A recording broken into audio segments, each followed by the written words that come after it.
Hey everybody, welcome back to Hollywood. As far as visuals go, nothing really changes all that much until you get far enough away from where you're used to being. And that's the same case with my trip here, as we can see how it really doesn't change much from Michigan to Indiana and Illinois.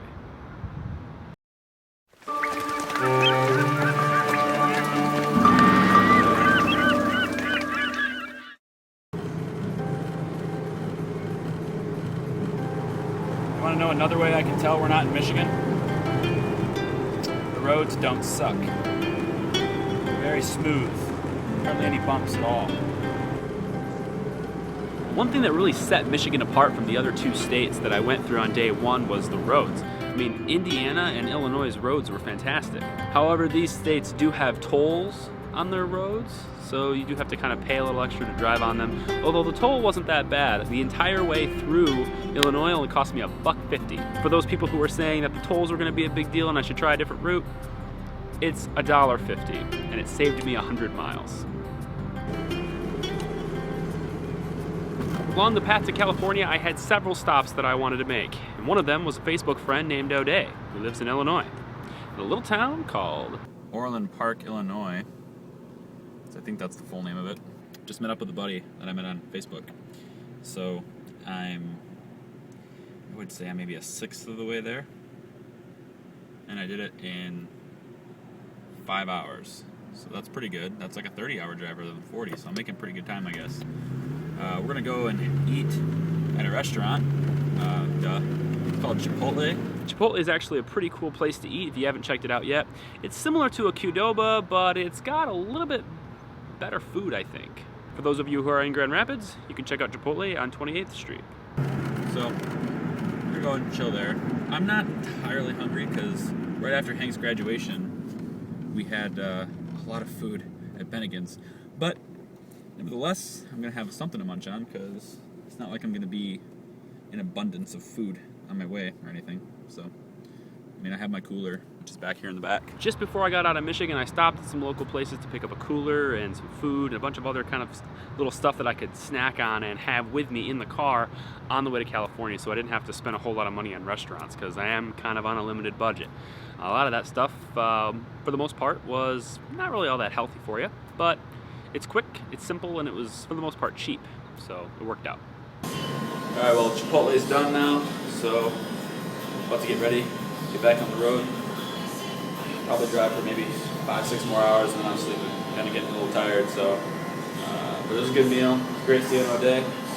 O'Day's a really nice guy. I met him on Facebook a little while ago. He picked me up from the airport, actually, when I got back from my Vietnam vacation. I don't know if anybody's been following me from Vietnam, but that was a really cool place, and it was really nice of him to be there in Chicago to pick me up when I got off the plane. He's also pretty good with cell phones, so if you need someone to unlock your phone, you know who to call.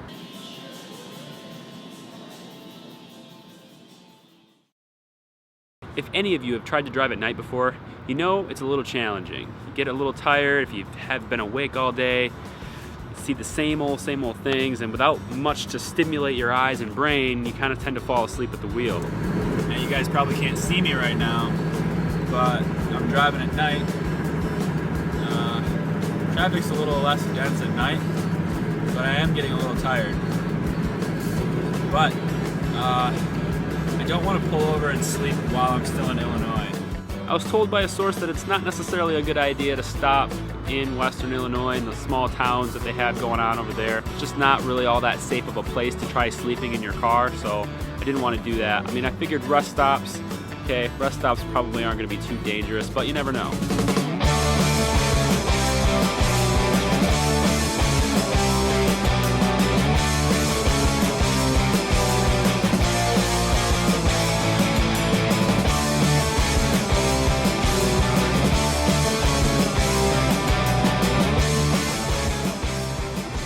Almost 100 miles out of this tank of gas so far, and we've still got more than 3/4 of a tank left.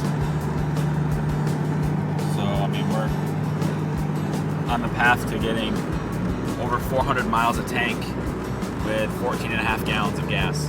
To help me with fuel economy, I actually started following behind semi-trucks. For those of you who have never tried drafting behind semi-trucks before, it's a great idea to save yourself a lot of fuel economy. In fact, Mythbusters even had a series on it where they proved that you could get up to 20% more fuel economy out of your car by following really close to a semi. But a lot of drivers don't like that, so if you have a CB radio, make sure you ask the trucker whether or not that's okay or not, or trail further back to give yourself some more stopping room, because you can make drivers pretty nervous. There's a bit of science behind that, and if you want to know more information, you can click the link down below and it'll tell you all about it.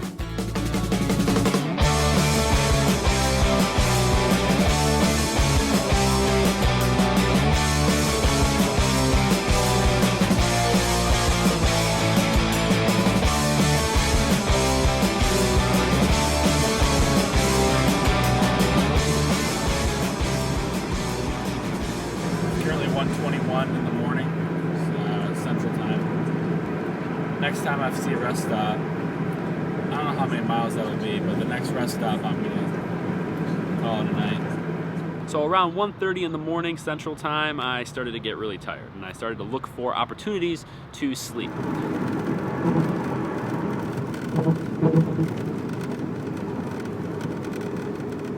Here we go.